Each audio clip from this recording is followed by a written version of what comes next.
Well, now, in case you've been living under the rock, guess what? The dollar is actually losing value against our Kenyan shillings. Actually, it's going down all the way from 64. Now we are talking about 45, 37, 38, around that place. Depends on when you're watching. Anyway, I'm making this video at around, April of 17th, around there. Okay, the point is this. What's going on? Should you panic? Because there are some people who have their dollar account and they went there and they bought the dollars, they have it in their account and they're like, hey, Joseph, what should I do? Should I go ahead and be able to dispose my dollars because it's actually going down? What exactly should I do? What exactly does it mean? And by the way, what does it mean for our economies? And what exactly is contributing to all these things? If you've been worried, what is going on? And by the way, even if you do not have a dollar account, you still qualify to watch this video. You know why? Because it's going to affect you in one way or the other. That's what I'm going to share with you. And by the way, just take a few seconds and, there is a small button written subscribe down below there on your right. It's written subscribe. Hit that magical button.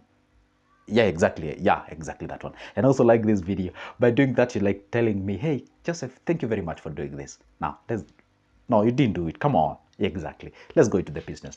Now, here we are. The dollar was around, let's say over a week ago, or let's say, yeah, sure, a week ago, was around 1 USD. 1 USD was actually equivalent to 164, obviously point blah, blah, blah, whatever kind of things, okay? Right now, as we speak, as I was checking on 17th, early in the morning, it was around 145.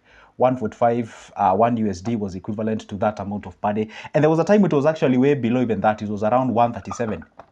It's actually bouncing back to SARS and it's going back. I mean, there is some sort of a thing going on out there. And guess what they are saying? This is the highest gain that Kenyan shilling has ever gotten. In what? In 30 years. In 30 years. The time we experienced that kind of a shift, all the way from that up to that down, the number of units it's changed with was kind of 30 years ago. Okay, fine. I don't want to bombard you with big economical terms. I just want to use the simple layman's language to explain to you what might be happening for the dollar to behave the way it is behaving, okay? Point number one, okay? There was something called Eurobond, Eurobond. I know Kenyans know these things, and if you're not even a Kenyan, even Benin, I think they got theirs, and a lot of countries they got this thing. Eurobond is when the country goes out there and look for dollars for the sake of them funding the economies and such kind of. It's like the bills and the bonds we usually buy from the local. You see, when we say Eurobond and dollar bond and whatever, government borrows in two ways. There is what we call the external debt and the internal debt. The internal debt is when the Central Bank of Kenya says, hey, you know what, guys, you who are Kenyans, you can buy these bonds and you give this interest rate. For example, right now as we speak, there is a bond that was floated is around 18.4% and is about infrastructure bond. That's when the Kenyan government or any other government looks for the local currency. But when the government is interested with a foreign currency, especially maybe say euro or dollar or whatever the case, they usually go outside there and they float that bond for external people to actually do what? To invest. So there is a bond that we did borrow back 10 years ago and was actually expiring this year at around June. That's when we were supposed to repay back that bond. And obviously, a lot of people were actually losing hope. They're like, hey, Kenya cannot be able to pay that bond. It's a lot of money. I don't know what exactly will happen. So people are panicking. And they knew one thing. By the time you're hitting that day, we're going to have a high demand of dollars because Kenya ought to pay that what they borrowed. And remember one thing, when you borrow in dollars, you pay in dollars. And there is that increment. So a lot of people tend to hoard a lot of dollars. So they kept by themselves because the need was to arise. And therefore, they can resell their dollars, obviously, at a profit. Guess what happens? The vice versa happened. All the way when we were about to default, Kenyan government went out there and floated another Eurobond. And guess what happens? They were looking for $1.6 billion. And guess what? They got it. And there were actually some chances of even getting even more than that, even close to $6 billion. Okay? So guess what happens now?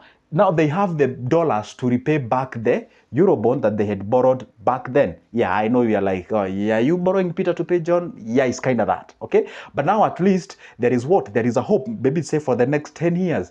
And guess what happens? That's point number one. So there was influx of dollars in our country. So the demand went down. Remember one thing, we usually import things from different areas. When you're importing things, you need to convert your Kenyan shillings to dollars for you to buy things out there. So when there is that influx, therefore the demand goes down. When the demand goes down, the value goes down, then the value of shilling does what? Goes up. That's a reality. So now the other thing is that there is this issue of China being in holiday. I don't know, a lot of Kenyans, because we usually import from China, therefore it means that we are not importing as we used to do, because when you're importing, we need the dollars, therefore we create a certain demand as as well. So such kind of a thing. Another thing is that you find in Kenya, that influx of money, therefore there is this kind of, you see, when people behave or see this kind of a thing of a change, people tend to release the dollars that they have because people were holding the dollars. Remember what I told you when I was starting? People used to think that Kenya gonna default. So therefore they were holding the dollars back to themselves. So the moment they realize this kind of a thing is going on, and I remember that even the deputy president of Kenya said, hey, guess what? If you have dollars, go release them out there. So there was that panic of people releasing their dollars. Again, the dollar flooded in the market. It's like we are the enemies of ourselves. And that's why I always tell people, whenever you see the people are doing something, don't panic because you're likely to gonna sell that dollar at a loss. Anyway, the point is this. Is it real presentation of the market? Does it mean now, okay, fine, the dollar gonna lose value, shilling gonna go all the way back to 100 where it used to be? What exactly does it mean? You know, there is two things. This value or this change of the dollar or this value change of the Kenyan shillings, it is not backed by a real economic activity. What do I mean? You see, it is not, you see, when we have a lot of big production industries, when we have a lot of exports out there, then it means there is a real and a continuous influx of the dollars. Therefore, we can say that shift of the shilling is actually backed by real economy. But this one is not backed by any real economy. It's like we went to a printing press and we kind of printed a lot of dollars out there. So it is not backed by any economic value out there. So the point is this, obviously it's gonna bounce back to its normal value. It may not go back to where it was or may actually even go beyond that. But the reality is this, what we're experiencing right now is like a painkiller, but the disease itself is not cured. You get the thing? It's like you have been in pain and then all of a sudden you get that analgesics or that painkiller and then you feel relieved and you be like, damn, wow, I'm healed. That's what exactly you're feeling right now because the dollar is actually coming in. But that thing is not printed, it's not actually backed by real economic output out there. Let me explain what I mean by it's not backed by real economic output. Can you imagine this? If the government of Kenya goes to a printing press and tell the printing press, hey, go ahead and print like 10 billion Kenyan shillings. So they print the 10 billion Kenyan shillings and they flood it in the market. So that money was created out of the thin air. If it's created out of the thin air, does not have a real economic activity backing it, then it means it's likely to fall back to, and that's maybe, and it falling back to whatever, that's when we have the inflation and all those kind of things. So what we are seeing right now, what I would advise you guys to do is that don't panic, don't go out there, don't like dispose your dollars thinking like, hey, it's gonna go down there. You see, sometimes it's good to be cautious and careful. Yeah, for the first 1 week, or maybe let's say for 1 week from today or something, you might experience even going down below this 137. But I foresee it as time goes by, as the reality starts to settle in, as the reality comes in, you actually likely to get the dollars also going up. May not go shoot up like used to be out there 164 and something of sort, but it's gonna shoot back pole pole. Pole pole means here slow and slow until at least it's, it reaches to a certain level where we can say now it's actually giving us a real value. But the point is this, well, I can also see it, if you love to play the long-term game, I can see another 10 years from today, we're gonna still face the same challenge because, hey, you know what? We borrowed to pay the previous one that we had. There is that accumulation of that problem as far as the loans are concerned and Eurobond and whatever, that kind of a thing. So still it's gonna be experiencing this problem in like 10-year cycle. Every cycle of 10 years we have to experience this. We borrow again. I do not know. I really hope this time round, whatever the amount of money that they got it, that gonna mean actually good. Now the point is this, now should you panic? Definitely no, don't panic. Should you go ahead and sell your dollars? Well, again, I'm going to give you what I'm seeing it. I may be right and I may be wrong, but what I'm going to say, it's actually backed by the real thing on the market. So probably I may be right. What I'm saying it to be like, it is true the dollar will actually go down, most likely going to go down because the influx of the dollars is actually happening right now.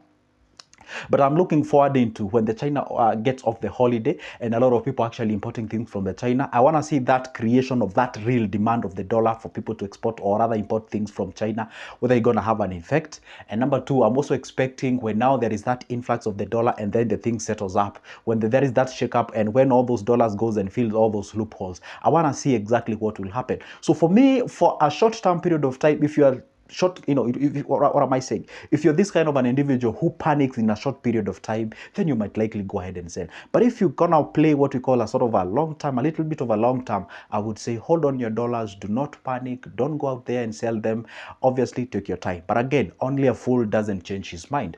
Keep on listening to the ground. And I dare promise you, I'm going to be here. I'm going to be sharing with you ideas exactly what is going out there, because I consume those news. I make sure that I make it as easy as you can, so that at least I can come here and share with you that filtered information, so that at least you can know exactly what is going on. But I would say, do not panic.